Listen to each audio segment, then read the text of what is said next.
I want to hear from you guys on what issues do you struggle with because of an absent father, right?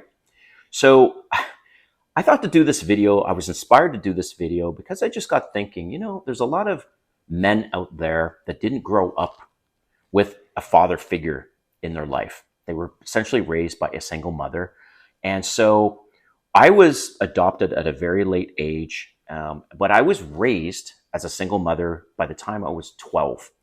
And what I decided to do was go to Reddit and hear from other men, and that's what I'm going to cover in this video, is 12 comments of other men and how they've struggled because of an absent father. And that's what we're going to go into. And number 8, by the way, keep watching because number 8 actually is my favorite one.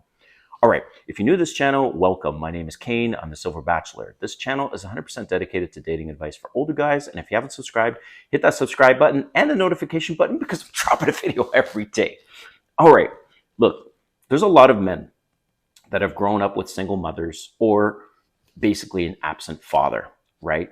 And this has an impact on all of us men as a child, and we carry that impact into being an adult, right?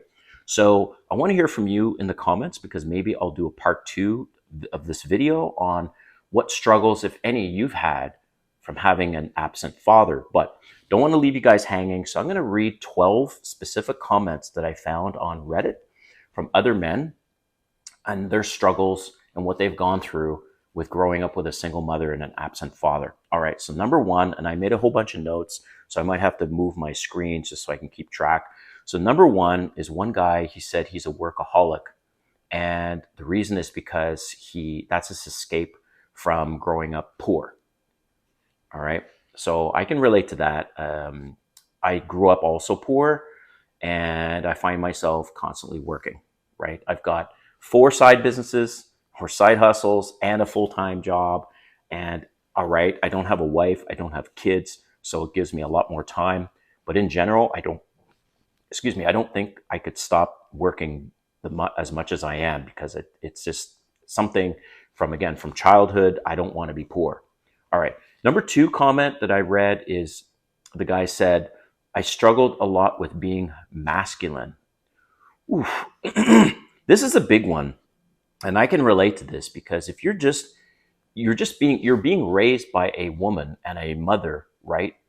You don't have any context of how to be masculine, what's appropriate, what's not appropriate. So I'll leave it at this one because there's a few other comments that get into more details about this.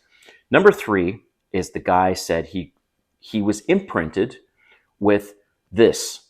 Men are awful. Men are disgusting. Men are bad and violent. So again, like if you have a single mother and there's no man in your life or there's an absent father, how do you know what's true, what's not true? Are men really disgusting? Are they really violent? Are they really bad? Are they really awful? Is masculinity such a terrible thing? All these things, right? So that happens to a lot of us that have grown up with single mothers. Number 4, people pleaser and nice guy.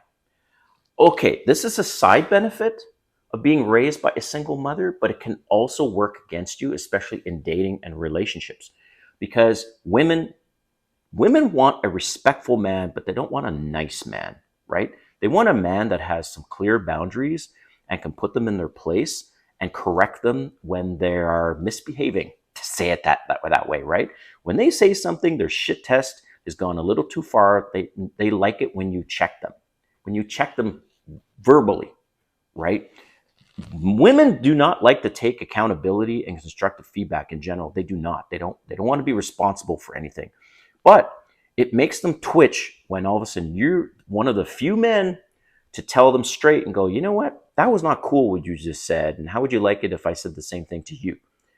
And it throws them off. So again, being a people pleaser and a nice guy has its place in terms of respect, but ultimately women can't stand people pleasers, let alone nice guys. So number 5, this guy, he said he had bad anxiety around women. And I'm reading his words exactly. He said, bad anxiety around women, and I'm actually somewhat afraid of them. Not in a crazy way, but I'm ashamed to show interest in them because I don't think I'm worthy. Wow. Again, this is something that a man can bring to a child, right? And I don't have children, but I grew up with a single mother, not for my entire childhood, but until I was 12. And I can relate to this because I struggled with a bunch of these things and had to completely just rewire my brain once I became single. And I've been single for 2.5 years at the time of recording this video, and I was married before for 20 years. So going from marriage to being single is a whole new world, especially as an older guy, right? So moving on, number 6. This is interesting. So this guy says, I was parentified, right? It's a psychology term, I guess. So I haven't researched this. So I was parentified by my mother. So I was always her therapist and emotional tampon. Yeah, that I can see that for sure. Number 7, lacking in confidence. Look, I will share this with you guys that's probably my, except for number 8, I'm going to get to number 8, which is my favorite one. But number 7, lacking in confidence, that was a big thing. Even when I played competitive football, right? Not like soccer, I'm talking American football. So I played football in Canada. That's where I'm originally from. And my coaches kept encouraging me. They're like, you can do this. You're the best running back we've got. Da da da da da da da. But I always had the self doubt, so I can relate to this one as well. So number 8. Whew. Okay, number 8. The guy says, my mother absolutely taught me compassion and the softer skill sets, but my father gave me tough, harder lessons about life and success. This one is so true, right? In general, men do not sugarcoat things, even with children.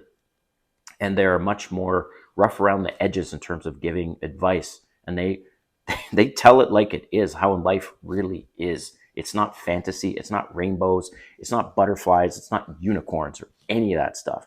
So I would say that's one thing that single mothers, they sugarcoat a lot of stuff because they want to shelter the children, right? And I felt that way. And then all of a sudden I came across some great men in my life after the age of 12. Some of those men actually were my employers or my boss. And I've had some very, alpha male bosses that have helped me become the person I am now. And even now as friends, like some of my friends, they are the epitome of alphas and high value men that I hang around with. And like iron sharpens iron, bro. And I can't emphasize that enough, to hang out with more men. So that's number 8. Number 9 is the guy says, a different guy, and he says, I didn't form relationships with any other men very quickly or deeply. And you know what? This is true. And especially, I can relate to this one. So I don't know what you guys think in terms of, being raised by a single mother. It's weird. It's like you have a more of a connection with women than you do with men, but it's actually wrong. Like you need to develop deep, meaningful relationships with other men, and especially alpha men, high value men, just men in general, right? So I can totally relate to this one. Number 10, the guy says, this other guy, he says, with nothing to scale yourself against, you never feel sure you're acting like a man. Exactly. And here's the thing. When you have a father in your life, or you have other male friends, or especially adult men, and you're as an adult man and you have high value men that are your friends and alpha men that are your friends, they will check your ass. They will say, look, bro, that's not cool. You shouldn't be like this. Or look, you need to be that's one thing I love about having male friends, is that they check you. And they don't sugarcoat shit. And they just say, look, that's not cool. You need to work on this, whatever. And it works both ways, and you don't get upset with each other. And women in general, even in dating, you can't have solid, genuine, honest conversations. Their emotions get all over the place. They get mad at you. And like, for example, if they're like, well, why don't you want to date the single mothers, right? And you say, well, here are some of the challenges, and they'll just look at you like you have a third eye or something like this. And like there's a difference. It's never been a deal breaker for me to date single mothers, but it's different than dating somebody who's not a single mother. So that's number 10 is how do you scale yourself? How do you know that you're acting like a man, you're man enough, unless you're actually hanging around with men, successful men, alpha men, etc. All right, so number 11, the guy says, women are the worst advice givers when it comes to what women go for. Yes, this is so true. Look, I rarely listen to women dating coaches. It's like, hold on a second. You're not a man, and what you're saying is sugar coated, right? It's, it's very rare that there's a woman dating coach that actually go, you know what? Okay, I like her. I like what she has to say. Most of them are too damn soft. And that's one thing you'll appreciate with my channel is I tell it straight, right? You may not like it, but I tell it to you straight. And that's why you need to get more advice from men. All right, number 12. This is the last one. The guy says, I never had that fear pumped into me to do right and to stay on the right path. I will tell you, look, yes, I do remember my natural father, and I was adopted later in life. And my adoptive father, I had a healthy fear of him. He never was abusive or threatened me in any way, my adoptive father, right? But there were times where he would just say, you know what? You need to pull up your big boy pants and do this and not care what this person thinks or that person thinks or whatever. Or you need to go to HR and you need to say this. I had at one point, and I rarely have experienced any kind of racism, whatever. And I'm a mixed ethnicity, right? But this one job I had in high school, and it got bad. Actually, I had two jobs where things got bad. But both situations, my adoptive father said, look, don't worry about losing your job because you don't want to lose your respect for yourself. You need to say something and go above your boss and say something because this is bad, especially if your boss isn't willing to do something. And I was like, you know what? I really appreciate that. So that's one thing that men bring to the table that women typically don't, is that straight up honesty and that fear pumped into you that you sometimes need as a kid and even as an adult. All right. Hope you liked this video. Let me know what you think in the comments, and we'll see you next time.